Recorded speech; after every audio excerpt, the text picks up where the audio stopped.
Okay student, तो next topic देखते हैं postulates of kinetic theory of gases. All the molecules are identical, rigid and very small in size. The volume of the molecules themselves is negligible compared to the volume occupied by the gas. Means किसी भी gas में जो molecules होते हैं वो बहुत ही small होते हैं साइज़ में, आइडेंटिकल होते हैं यानी सभी मॉलिक्यूल्स का साइज़ यानी शेप सेम होता है, वो रिजिड होते हैं और हर एक मॉलिक्यूल का जो वॉल्यूम होगा वो गैस के टोटल मॉलिक्यूल के रिस्पेक्ट में नेग्लिजिबल होगा. ये पहला पॉस्टुलेट है. सेकंड पॉस्टुलेट क्या है? जब दो molecule when two molecules happen to come very close to each other, जब दो मॉलिक्यूल एक दूसरे के बहुत पास आते हैं क्योंकि वो मोशन करते रहते हैं, जब बहुत पास आते हैं तो उनके बीच एक रिपल्सिव फोर्स लगने लगता है और इस रिपल्सिव फोर्स की वजह से वो किसी स्पीड के साथ अलग अलग डायरेक्शंस में मोशन करने लगते हैं, किसी अदर डायरेक्शन में, यानी डायरेक्शन उनका चेंज हो जाता है और वो मोशन करने लगते हैं. इस घटना को this event is called collision. इस घटना को क्या कहेंगे? कोलिजन कहेंगे. दो मॉलिक्यूल के बीच का कोलिजन कहेंगे. Third, the collision between two molecule is perfectly elastic. दो मॉलिक्यूल के बीच जो कोलिजन होगा, एक्चुअली कोलिजन दो मॉलिक्यूल के टकराने पे नहीं होता. जब दोनों मॉलिक्यूल बहुत पास पास आ जाते हैं तो उनके बीच रिपल्सिव फोर्स लगने लगता है. रिपल्सिव फोर्स की वजह से वो दोनों एक दूसरे को रिपल कर देते हैं और किसी स्पीड के साथ अलग अलग डायरेक्शंस में मोशन करने लगते हैं. इसी घटना को कोलिजन कहते हैं. The collision between two molecule is perfectly elastic. ये कोलिजन परफेक्टली इलास्टिक होगा यानी मॉलिक्यूल अपनी इनिशियल पोजीशन में वापस आ जाएंगे. That is a kinetic energy. इसका मतलब क्या हुआ कि जो काइनेटिक एनर्जी रहेगी मॉलिक्यूल्स की वो कंजर्व रहेगी, चेंज नहीं होगी, यानी लॉस नहीं होगी काइनेटिक एनर्जी में. The duration of collision is negligible compared with the time spend by a molecule between two successive collision. कोई दो मॉलिक्यूल आपस में कोलाइड करते हैं तो उनके बीच का जो टाइम लगता है वो बहुत ही नेग्लिजिबल होगा जब कोई मॉलिक्यूल दो सक्सेसिव कोलिजन कर रहा हो उसके कंपैरिजन में. फिफ्थ और लास्ट क्या है? The molecule inside the vessel keep on moving continuously. किसी वेसल के अंदर गैस भरी है तो गैस के जो मॉलिक्यूल होंगे वो कॉन्टीन्यूसली मूव करते रहेंगे ऑल पॉसिबल डायरेक्शन में, हर एक डायरेक्शन में मूव करते रहेंगे, ठीक है, किसी एक वेलोसिटी के साथ. और जो मॉलिक्यूल्स का डिस्ट्रीब्यूशन होगा वो पूरे वेसल में क्या रहेगा? यूनिफॉर्म रहेगा. ओके, ये हमने पॉस्टुलेट्स की बात करी जिसमें हमने गैस के बारे में पढ़ा, गैस के मॉलिक्यूल्स के बारे में पढ़ा. अगर कंटेनर में यानी वेसल में गैस भरी है तो उनके मॉलिक्यूल रैंडमली मोशन करते हैं. तो अगर किसी वेसल में गैस भरी है तो उनके मॉलिक्यूल वॉल से भी टकराते रहेंगे कंटेनर के.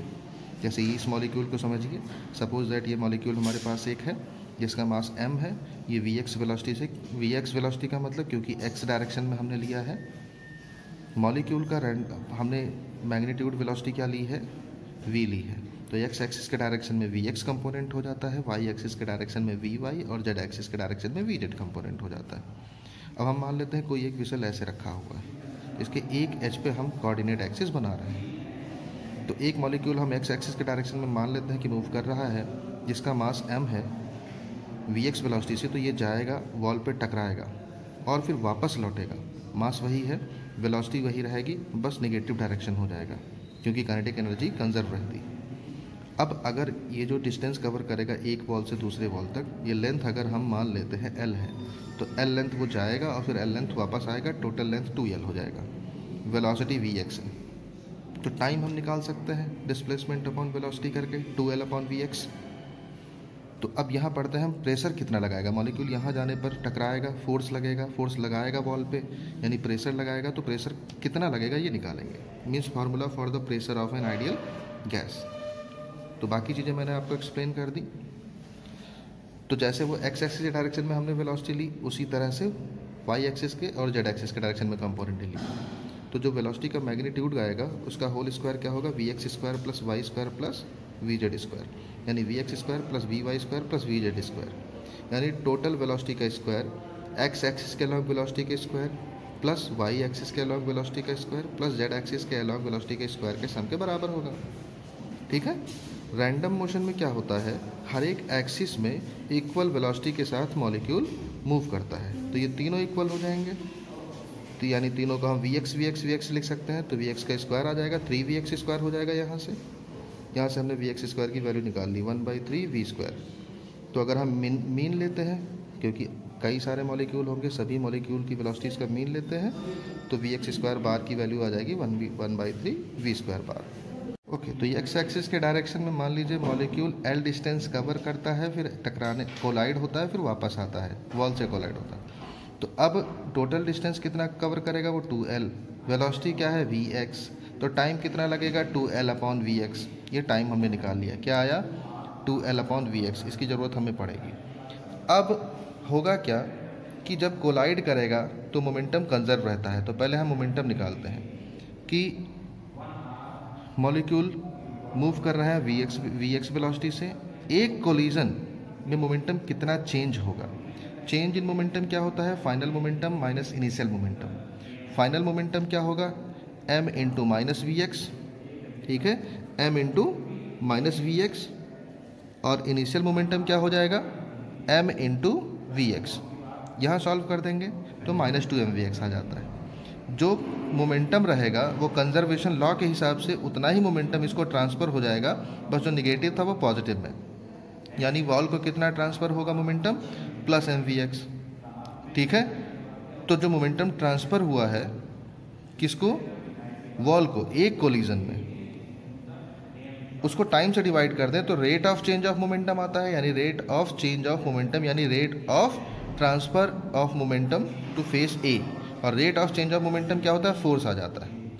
तो इसके लिए जो 2mvx है उसको हम टाइम से डिवाइड करेंगे। टाइम अभी हमने बात करी थी 2l/vx, डिवाइड करेंगे तो ये पलट जाएगा, vx ऊपर हो जाएगा, 2l नीचे।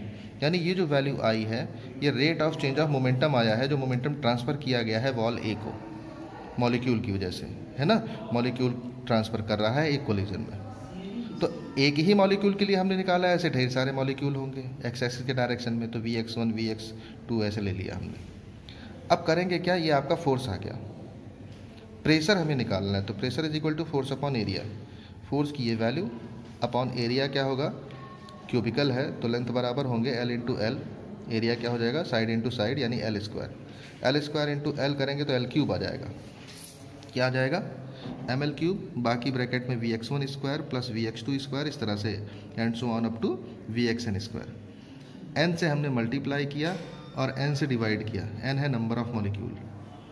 तो जो mn आया ये टोटल मास आ गया आपका गैस का, और ये जो आया ये जो वेलोसिटीज़ है एक्स एक्सिस के डायरेक्शन में उनके स्क्वायर का मीन आ गया, यानी vx स्क्वायर का क्या आया, मीन आ गया। mn टोटल मास है, और जो l क्यूब आया ये वॉल्यूम आ गया कंटेनर का, है ना, length into breadth into height, तो ये वॉल्यूम आ गया।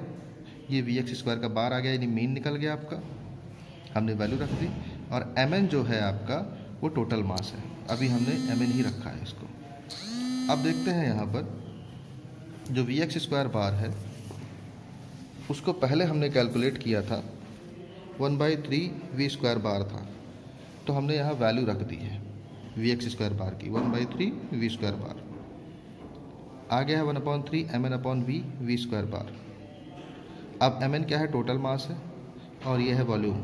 मास अपॉन वॉल्यूम आप जानते हैं डेंसिटी होता है, तो डेंसिटी हमने वैल्यू पुट कर दी, तो फार्मूला आ गया 1/3 रो v स्क्वायर बार। ये प्रेशर आ गया किस पर, गैस की वजह से जो वॉल पे लग रहा है, गैस मॉलिक्यूल की वजह से वॉल पे। 2 से मल्टीप्लाई 2 से डिवाइड किया, 2/3 बाहर 1/2 अंदर, तो half rho v square bar आपका क्या होता है, एनर्जी होती है पर यूनिट वॉल्यूम। ये गैस की काइनेटिक एनर्जी होती है पर यूनिट वॉल्यूम। तो हम यहाँ ई रख सकते हैं फॉर्मूला, और हमारे पास आ जाता है P = 2/3 E। ई क्या है, kinetic energy of gas per unit volume है, जिसकी वैल्यू क्या होती है, half rho v square bar. ठीक।